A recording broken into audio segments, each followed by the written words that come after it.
បងស្រីខ្ញុំណាគាត់ទំរឹះខ្ញុំរហូតដល់ពេលមួយខ្ញុំពេញវ័យគ្រប់ការបងប្អូន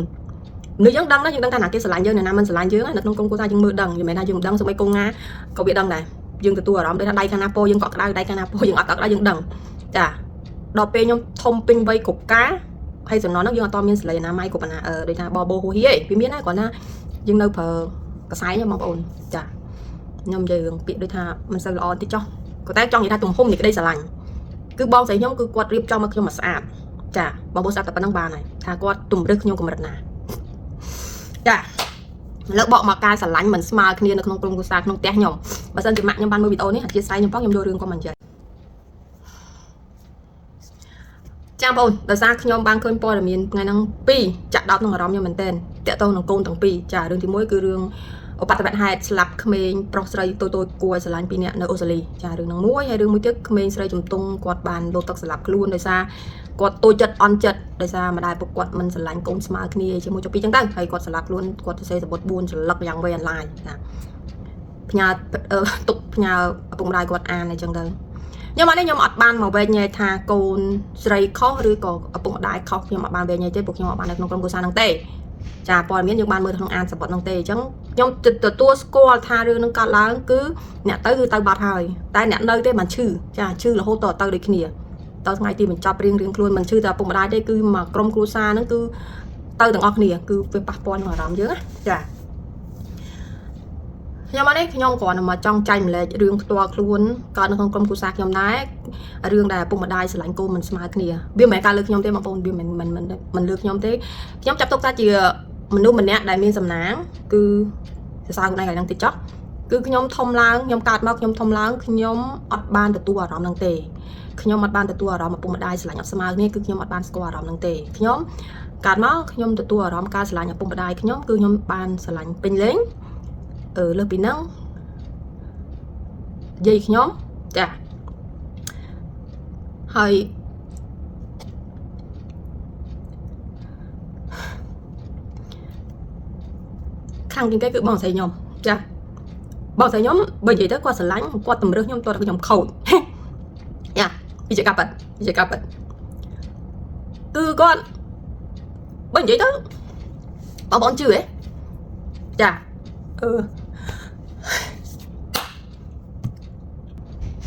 បងប្អូនជឿហ៎បងស្រីខ្ញុំណាគាត់ទំរឹះខ្ញុំរហូតដល់ពេលមួយខ្ញុំពេញវ័យគ្រប់ការបងប្អូននេះយើងដឹងណាយើងដឹងថាណាគេស្រឡាញ់យើងណាមិនស្រឡាញ់យើងនៅក្នុងក្រុមគ្រួសារយើងមើលដឹងមិនមែនថាយើងមិនដឹងសូម្បីកូនណាក៏វាដឹងដែរយើងទទួលអារម្មណ៍ដូចថាដៃខាងណាពោយើងក៏ក្តៅដៃខាងណាពោយើងអត់ក្តៅយើងដឹងចាដល់ពេលខ្ញុំធំពេញវ័យគ្រប់ការហើយសំណងហ្នឹងយើងអត់តមានសលេណាម៉ៃគ្រប់ណាដូចថាបបោហូហៀវាមានដែរគ្រាន់ណាយើងនៅប្រើកសែងបងប្អូនចាខ្ញុំនិយាយរឿងពាក្យដូចថាមិនសូវល្អតិចចុះក៏តែចង់និយាយថាទំហំនៃក្តីស្រឡាញ់គឺបងស្រីខ្ញុំគឺគាត់រៀបចំមកខ្ញុំមកស្អាតចាបងប្អូនស្អាតតែប៉ុណ្្នឹងបានហើយថាគាត់ទំរឹះខ្ញុំកម្រិតណាចា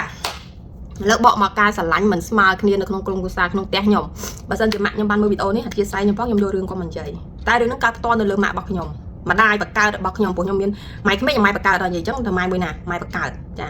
ាគាត់ម្ដាយបកើតខ្ញុំគឺជាកូនសំអប់នៅក្នុងក្រុមគ្រួសារចាម្ដាយខ្ញុំគឺជាកូនកំព្រាឪពុកតាំងពីអាយុ3ឆ្នាំបើខ្ញុំចាំអត់ច្រឡំចាតាំងពី3ឆ្នាំមកគាត់កំព្រាឪពុកអញ្ចឹងគាត់នៅរស់នៅជាមួយម្ដាយគាត់ដែលជាចិនឆៅចាយើងហៅស្រីសុកចិនណាគាត់មានបងប្អូនដូចជា3 4នាក់តែស្លាប់សម័យប៉ុលពតអស់ហើយនៅសល់2នាក់ឯងចាម្ដាយខ្ញុំគឺជាកូនសំអប់តាំងពីតូចរហូតដល់យាយខ្ញុំទទួលនិច្ចកម្មក៏នៅជាកូនសំអប់ដែរបងប្អូននិយាយមិនដែរជាត្រូវគ្នាមានពេលមួយម្ដាយក្មេងម្ដាយបកើតខ្ញុំហ្នឹងគាត់ចូលឆ្នាំចិនណាគាត់ម៉ែខ្ញុំគាត់និយាយប្រាប់ខ្ញុំវាថាប្រហែលជាគាត់ចង់បញ្ចេញអារម្មណ៍គាត់ឲ្យខ្ញុំដឹងពីឪពុកម្ដាយដែលឆ្លាញ់កូនមិនស្មើគ្នាគាត់ថាពេលចូលឆ្នាំចិនគេដូចថាគេសែនគេញ៉ាំមហូបពោពីក្នុងផ្ទះគេញ៉ាំជុំគ្នាអញ្ចឹងណា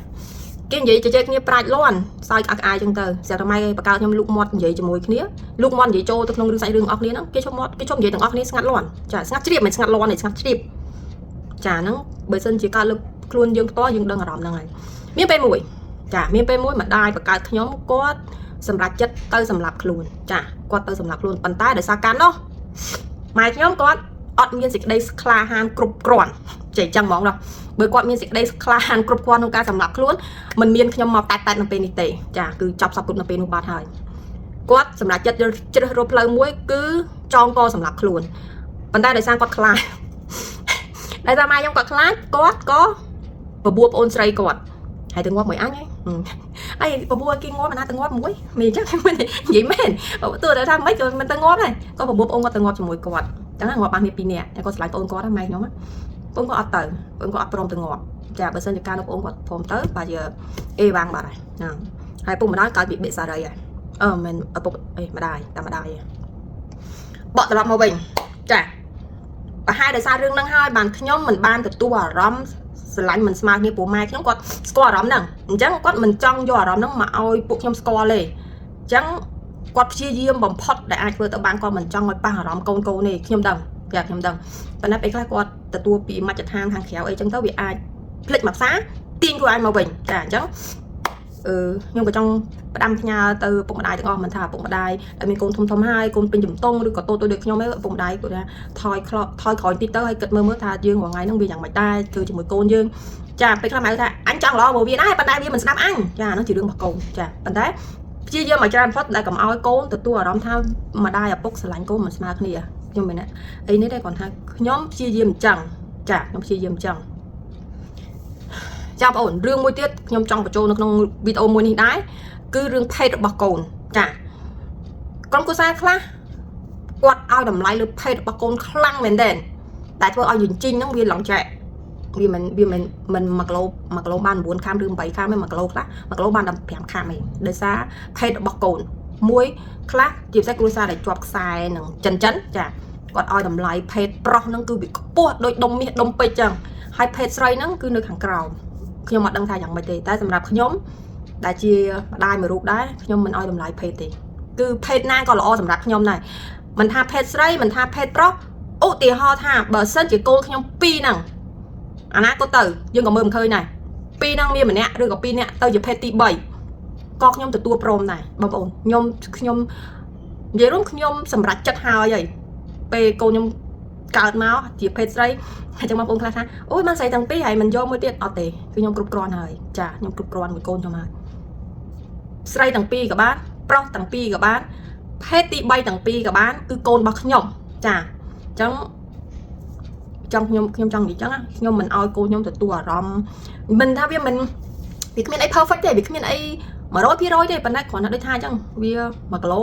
អត់បាន8ខាំ9ខាំអីចឹងទៅចាតែប៉ុណ្្នឹងទេចាចង់នៅវីដេអូវិញឡាញលឹមមកហើយគាត់ចង់សរុបរួមមកថាសូមពុកម្ដាយទាំងអស់គាត់មិនថាពុកម្ដាយដែលមានកូនធំហើយកូនតូចកូនកដាឬក៏ត្រៀមជាម្ដាយឪពុកគេអីហ្នឹងយើងសម្រួលផ្លូវអារម្មណ៍យើងត្រូវដូចថាស្រឡាញ់កូនឲ្យស្មើគ្នាមិនថាកូនភេទអីទេយើងស្រឡាញ់ឲ្យស្មើគ្នាទៅ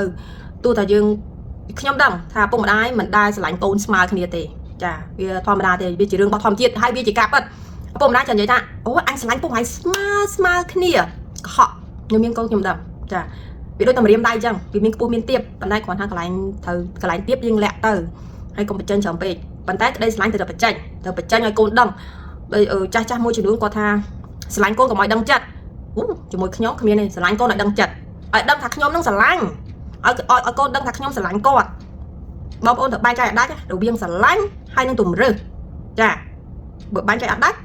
ស្រឡាញ់បូកមួយទម្រើសកូននឹងខូចហើយចាកូនខ្ញុំក៏មិនល្អដែរតែគ្រាន់តែចង់និយាយចឹងចាតែប៉ុណ្ណឹងអរគុណច្រើន